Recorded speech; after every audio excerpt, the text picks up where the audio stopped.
What's good, y'all? It's the Demouchet REACT, and we're back with another video. Who we got today, C? Today we're back with another American reaction. Super excited about this video. If you're new to us And we new to you, make sure you scroll down, hit that subscribe button, and turn on the post notification bell because we're on the road to 200K. And we cannot get there without you guys, alright? Join the family. Without further ado, let's get into the video. Let's get it. First, speaking about Denmark, you pastry-eating, potato stuck in your throat, mumbling sons of bitches. No! Helden kæft. Anyway, the Danes actually, they were the best Vikings, I have to admit. They were the ones that raided the most, at least on the largest scale, and more importantly, they were the ones that settled the most in the most significant places. Not only did they settle, but they absolutely took over wherever they went. The main places being England and France, of course. And they set up a full kingdom there. We have the Danelaw in England, of course, which was entirely under Danish control. But later on in time, all of England was under Danish rule for a certain time. Then, of course, we have Normandy. The Danish Vikings were raiding the shit out of France, pretty much. And the French got so tired of it that they gave northern France area to the Vikings. And this is the story of Rirolo that you all know. Then, about 200 years later, these Normans invaded and took over England again. So England really got screwed there twice during the Viking Age, and also about 500 years before in the migration period. All Danish Vikings or Danish genetics kind of invading England. So the Welsh and the Scots and Irish, they have almost all Celtic DNA. But if you're English, there's probably very little Celtic DNA in there, and if you're really English, it's probably mostly Danish DNA if we go back far enough in time. So Denmark is also home to the most legendary heroes of the Viking Age, such as King Canute, who was king of all England for a certain time.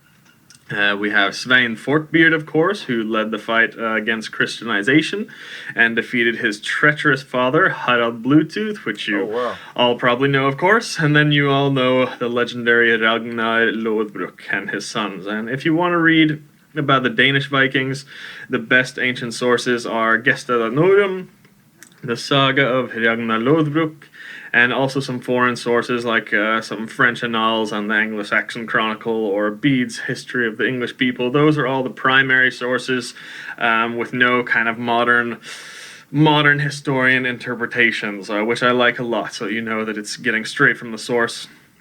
So yeah, biggest legends from the Viking Age, almost all of them were Danes, and this was all happening, by the way, at the same time Denmark was trying to defend itself from heavy attack from the Christian Roman Empire, from emperors such as Charlemagne a little bit, but more so later on in the Viking Age, Otto I and II of Germany.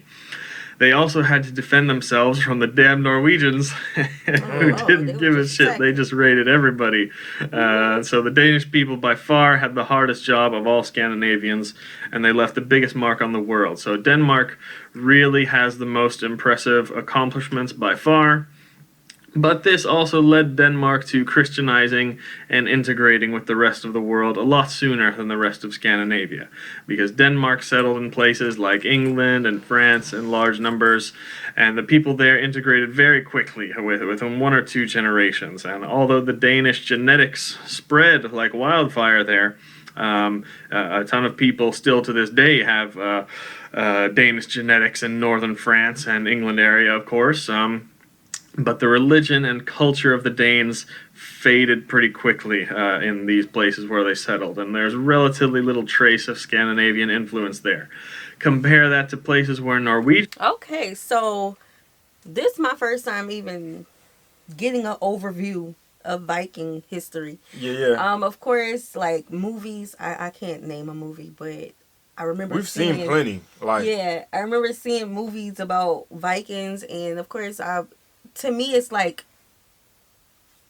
myth. I want to say a myth to me. Like, I know it's real, but the type of movies that I was watching, like, it really didn't teach, like, history. So, this is the first time I'm learning history. So, I'm interested in knowing, like, do you all have any, like, artifacts in your homes, like, your families, like, they have been passed down from a great, great, great uncle, aunt, papa, from the Viking age? Like, do y'all have that? Because I know y'all have the museums and things. So, like, what are those histories? What are those family stories like? We would love to know that. Nah, big facts, big facts.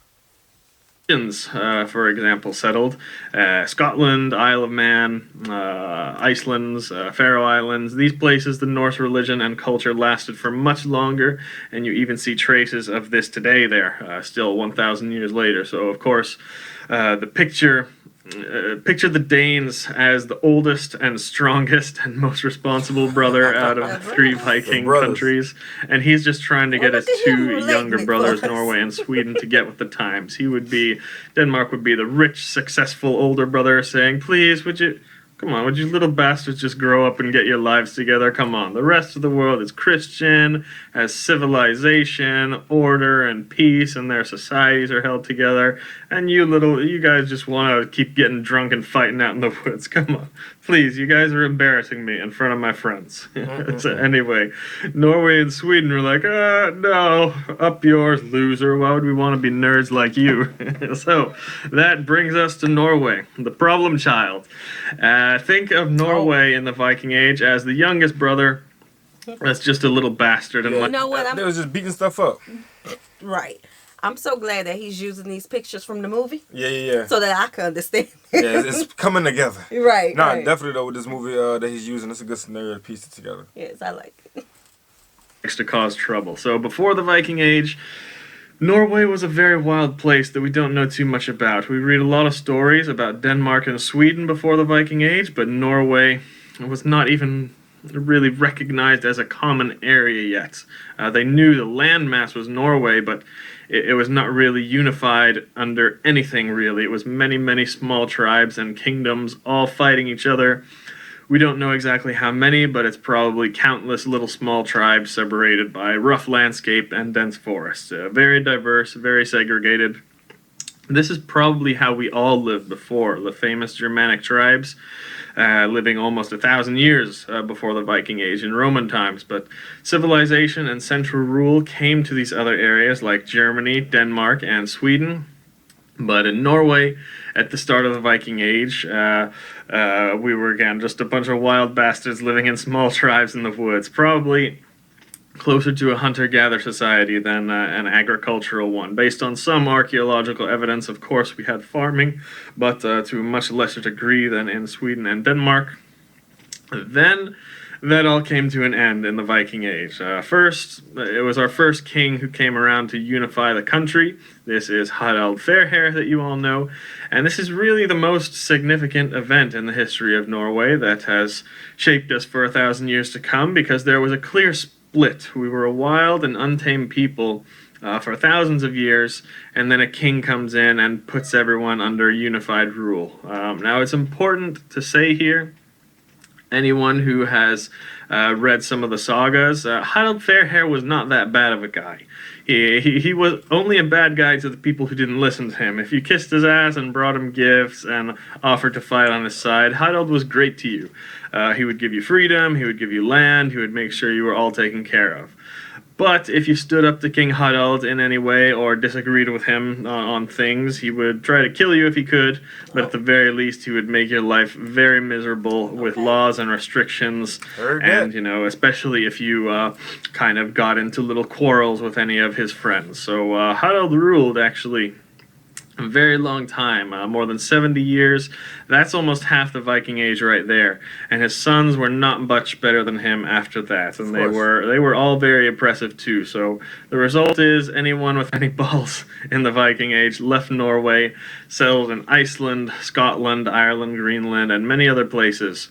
Anyone who really valued freedom in the Viking Age left Norway. This is exactly what's happening today in Norway too, but I'll get into that in a minute. So, what else can we say about the Norwegian Vikings? These were explorers and raiders primarily. The Danes were the settlers and invaders. So they came in a lot larger forces, raided big places like Paris and York, things like that. Yeah, they settled in much larger numbers. Norwegian Vikings, they were in smaller raiding parties, and they raided everywhere. They really didn't give a shit. They would raid in the next town over. They would raid their neighbors if they wanted to. And these raids by Norwegians and Icelanders, you're not going to read about in most of the mainstream history books and chronicles like you would about the larger Danish raids.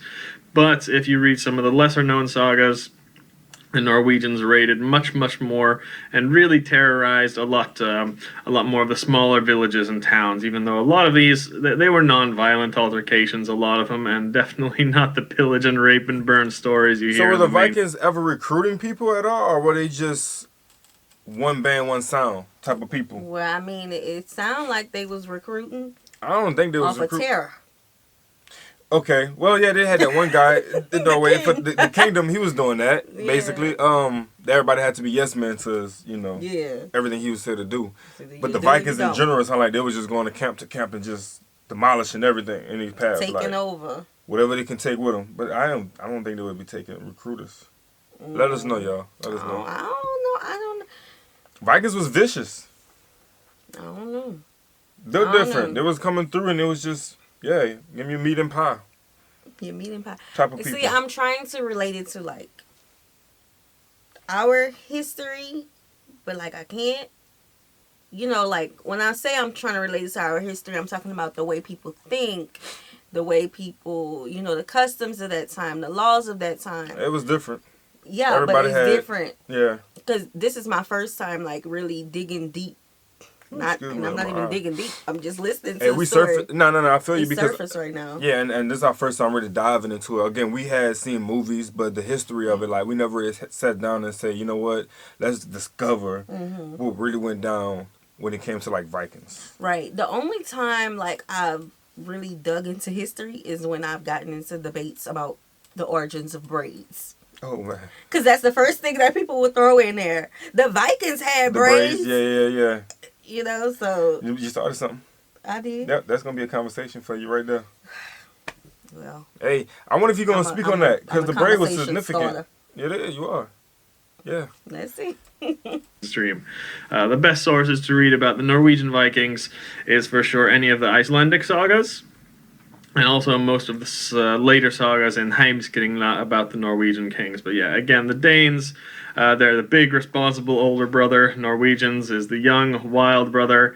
The reasons for these raids are very complicated, and they're due for many, many different reasons that I will go into in another video. And the Scandinavians raided long, long before the Viking Age. But to speak about the main difference at this time... Maybe? The Danes had a major population growth at the time, and they simply needed more food and space for their people to live in, and that's why they settled in much larger numbers.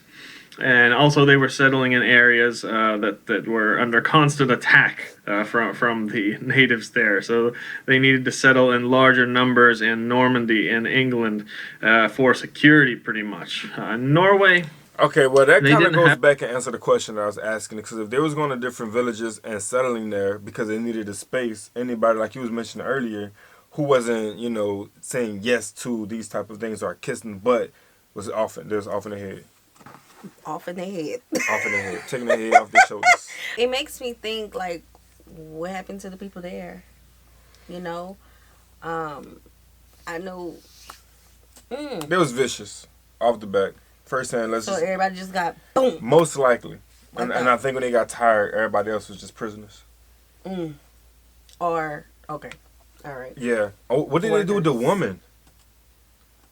Well, I mean, we saw a picture. It didn't look pretty. That's just a photo. And I'm thinking of movies. Yeah. Like, okay, so that's a good way to look at it, too. Like, does the movies that they really display today and back in the time, like, was there a real hard truth of how to look at it? Of the you know way what I'm of saying? life. Of how life, yeah. Facts. As big of a population and resource problem, but a freedom problem, like I mentioned earlier. That's the reason that they left the country in smaller bands, and they settled mostly in uninhabited areas where they could be free. Then we get to the second most significant event in Norwegian history, the worst bastard of a king we ever had in the north, Olav Tryggvason. Now, he makes Harald Fairhair look like Santa Claus. Olav did not only force people to submit to his every rule, He tortured and killed anyone who didn't accept Christianity. Absolute horror stories. And Norway did not like that at all, but Olav was able to bribe and convert many of the greedy, treacherous noblemen at the time with help of the Roman Emperor Otto, too. So Norwegians and even the Danes together could not win a war against the Roman Empire, even though they never got invaded, but they had so much help with the Norwegian king, resources and everything like that. It was impossible to win. But then something happened. Instead of fighting against ourselves like we have done since the beginning of time, the Scandinavians came together. The Danes, led by Svein Forkbeard, who I mentioned earlier, came together with the Norwegians, led by Eirik Håkonason. Even the Swedes, the Swedes finally got off their asses. The Swedes got off their asses, led by their king Olav Skøtkönig, and we all three came together and had the greatest battle we have ever had in Scandinavia, called the Battle of Svolder, where all the pagans in Scandinavia met Olav Tryggvason and his forces at sea, and they absolutely destroyed him. King Olav had the support and finance of the Roman Empire, and still they did not even stand a chance against a united Scandinavia. The people came no army ever stands a chance against a united Scandinavia in their own home, which is why they tried to divide us and use our own treacherous rulers to keep us down, again, just like they're doing today. So one more thing about this battle that will give us an idea of the differences between these countries is a few quotes I'll share with you here. When Olav knew that he was surrounded by armies from Denmark, Norway, and Sweden. And here we go, the Danes. This is what King Olav said. These forest goats will not overcome us. The Danes have the courage of goats. We will not fear that force because Danes have never carried off a victory if they fought on ships. And that's kind of true. The Danes were great warriors. They won a lot of battles, but anytime it was a naval battle at sea, they lost, even in Paris. So they were not good sea fighters. Then Olav sees the Swedes, and he says, "Oh, the Swedes, they will have an easier and more pleasant time licking their sacrificial bowls than boarding the Long Serpent in the face of our weapons and succeeding in clearing our ships. I expect that we will not need to fear those horse eaters." Just brutal, man. But then King Olav sees the Norwegian, Eirik Håkonason, sailing in with his men, and he says, "Ah, shit." And he then realizes that they are in for a hard battle because they are Norwegians like us. So here we go, King Olav, vastly outnumbered, yelling salts at the Danes and Swedes and not threatened at all. But when he sees the Norwegian, he tells his men, "No, forget about the Swedes, get the Norwegians. Don't worry about the Danes, get the Norwegians." So there you have it. The Danish were the oldest brother and most mature and adapted to the new world. The Norwegians were the youngest brother that was the wild child and everyone was really scared of. And the Swedes, they were the middle child that just liked to sit on their asses and party and find their spirituality, just like a bunch of hippies, just like Swedish people today. I'm bullying Swedish people too much, but I'm kidding. I'm going to tell you why, though, this was a great thing. That's funny. And really, the Swedes are, in fact, the most important out of all of us. And it's because they played the most valuable role in the preservation of our religion and culture. So the Swedes in the Viking Age, we don't find much information about their deeds in the sources. We have dozens of sagas, really thousands of pages that document the actions of Norwegian and Danish Vikings, but not a whole lot about the Swedes. Of course, the Swedes did things. They weren't just sitting on their asses for 200 years. It's just that we don't have a lot of written sources in the Viking Age about what the Swedes did. However, before the Viking Age, Sweden was the top. Sweden was the top dog, really. Pretty much every major battle, event, hero, legend, it was in Sweden. There were some in Denmark, but mostly taking place in Sweden or with Swedish heroes. Also forget that during the migration period, the Swedes played the biggest role influencing all of Europe, pretty much. The Goths that migrated in massive numbers. Travel. All the way. And they got no written document, as much document needed to show that there was like just the top dogs at that time? No. That's crazy. But they preserved the They hid it away? religion. They got that secret scroll somewhere. Wow, okay. To the east and southern Europe, they were originally from Sweden. So pre-Viking age, the Swedes were number one in fighting, technology, society, everything. We have a few written sources that confirm this.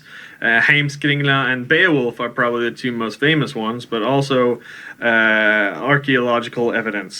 Sweden seems to be much more advanced than Denmark and far more advanced than Norway with weapons, agriculture, technology, all of those things. But Sweden kind of started to slow down in the Viking Age. From all the sagas and other chronicles, they seem to be a more peaceful, civilized, and religious people during this time. And also, they didn't really settle or explore in a lot of places like the Danes or Norwegians did. Of course, Swedish people explored and settled. We know that they went east and to Eastern Europe and settled. We just don't have many records of it. So yes, they seem to be largely peaceful people with more focus on spirituality than anything else. As I mentioned earlier, King Olav has said this as well, and a couple of other sources, such as Adam of Bremen with his description of Uppsala, and also Ibn Fadlan writing about the Rus Vikings, who were in the east, who we think were Swedish. So the Swedes were definitely the ones who kept the strongest tradition of pagan worship and practice, much more than the Norwegians and Danes. The Norwegians and Danes kind of let their native spirituality go, but Sweden definitely kept that tradition going strong. Also, in archaeology, we find clues about this. Most of these little statuettes and rune stones and graves that we're able to learn a lot from, they're found in Sweden. Also, we find lots of evidence of travel and trade with the East in Sweden, such as this Buddha statue and the Reling statuette, which was probably inspired by Eastern spirituality. So it's very possible that the Swedes traveled to the east and brought some of this more Eastern type of spirituality home with them and kind of calmed down from all the fighting and raiding. But also, the fact that Sweden remained pagan quite a lot longer than Denmark and Norway. Even then, there is a lot of evidence that paganism continued a lot longer unofficially in Sweden than anywhere else. And this is the reason why I'm so happy the Swedes were like this in the Viking Age, because most of the existing sources and evidence that we have about pagan, like actual pagan practice, comes from Sweden. The myths and things like that come from Iceland, but everything we know about the actual practice of Sweden comes, practice of paganism comes from Sweden. And thanks to this, we have records of how we can practice accurately today. So from archaeological finds, burials, rune stones, written sources like Adam of Bremen and Ibn Fadlan, law codes, folk tales, these are all mostly from Sweden. And really also very important that we... So, is this going... Yeah, I'm going to go ahead and throw this on there too before we end the video. So, during the Viking Age, okay, we've seen how the Vikings was dressing. Mm-hmm. The culture of being a Viking with the helmets, the big old shoulders, those with the cloaks. Cloths and all the more. You know what I'm saying? Yeah. Is that, of course, I haven't seen it in today era, but like, is that still a thing where people still dress like that or have that attire at least for the culture? Or is it because of the paganism that is no longer a thing? They practice this more so now. Because I remember him mentioning how the Swede was a big force to reckon with at one point, and it was taking over everything. But nobody really documented it. You know what I'm saying? So I'm just trying to piece together of the relationship between like the culture and how they transition. Okay, so basically about the dress, like how they dress. Yeah, like about how the dressing was at one point. Like, did they just say, hey, we're going to do away with this? No one should be able to wear this no more. Like, are people still doing it? Because when we look at, like, here, like our Native Americans and, like, in places like Africa, they still wear like their traditional garments. Mm-hmm. So do the Viking or descendants of Vikings? Yeah. Is that what it be called? Maybe. Yeah, descendants of Vikings. You're like, knocking on the door. Do you all like even? Of course, we're in the modern era. Yeah, exactly. Everybody dress differently now, but like it's somewhere ceremonies or birthdays or Right. Like, what are some of those traditional things? I know that we reacted to what was it, Midsummer? It was a festival, if I'm not mistaken. Something where people end up pregnant.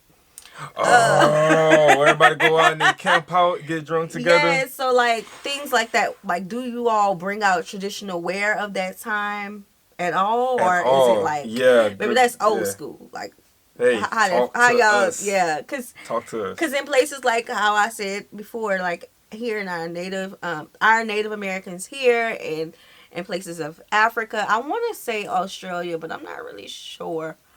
I don't know. Like, let us know. Yeah. Even the UK, they still got traditional dress, kind of. Even in the Caribbeans. Right. Even in the Caribbean. Right. So just let us know, this is a learning experience for everybody who don't know. So, and I'm glad you guys sent this vid in because it's helping us understand it. Yeah. And if you do want us to really dive into it, as we're interested in doing so as well, send more videos in like this so we can really unravel it. You know what I'm saying? And see what really went down. Forget is the grimoires or svarteböcker as they're called. These books document different magic practices and folk traditions. Hold up. And really also very important that we forget is the grimoires or svarteböcker as they're called. These books document different magic practices and folk traditions. We find them starting in the 1500s, but most of these practices are much, much older and can be dated back to pagan times. So for us, the practice and religion of the Vikings, we honestly owe about 90% of our thanks to Sweden. The Danes and Norwegians were too busy fighting and settling to make a good documentation of their religious practice. But Swedes were much more spiritual, and we find traces of this evidence today that we can use to reconstruct our religion. So my final thoughts on all of this: Denmark was the oldest, most responsible brother. He was rich, successful, loved, and integrated in society and the modern norms for the time. And this older brother tried to get their younger brothers to organize, grow up, and get with the times.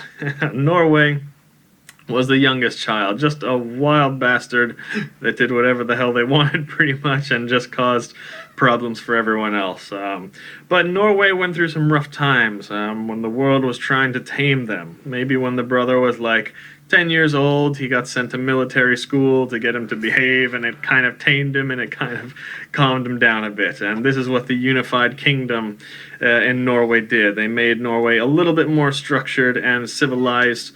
But this younger brother still grew up to be a wild badass, even though, there was some oppressive times in Norway. Then we have Sweden. Sweden was the middle child. This was the brother that was really the best out of all three when he was younger. He was best in class, best in sports. Everybody loved him and work, and he had the most friends, everything else. Just like Sweden was number one in everything before the Viking Age. But as Sweden, this middle brother, got older, he just kind of got tired of all that. He got tired of being the top dog, and he started searching for more meaning in life. This brother went traveling around the world to experience things and learn. Maybe he became a monk for a few years, don't know, but then he comes back home and he really tried to live a spiritual, peaceful life in comparison to the other two brothers. But I guess seeing the world definitely calms you down.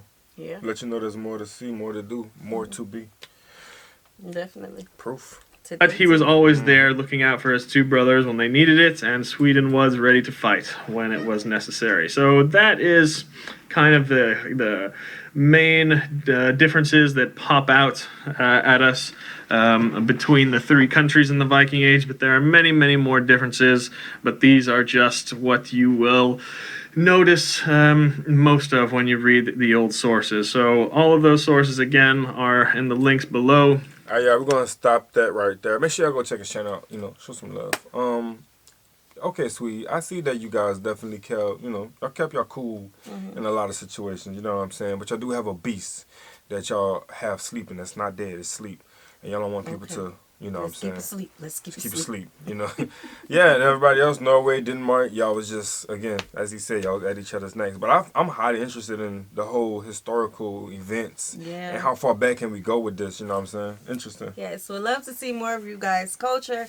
We know that y'all have a Viking festival. We want to see that. Yeah. All right. So, and let us know of other things as well. You know, let us know of y'all culture. We need to see y'all culture. We've done the culture shocks and, you know, those videos, but let's dig a little deeper. Let's get it. All right. So we hope you guys enjoyed this video with us. Like this video, subscribe, turn on the post notification bell. We have enabled our super thanks if you like to support the channel that way, as well as our reaction request form is in our description box below. We'll see you soon. Peace.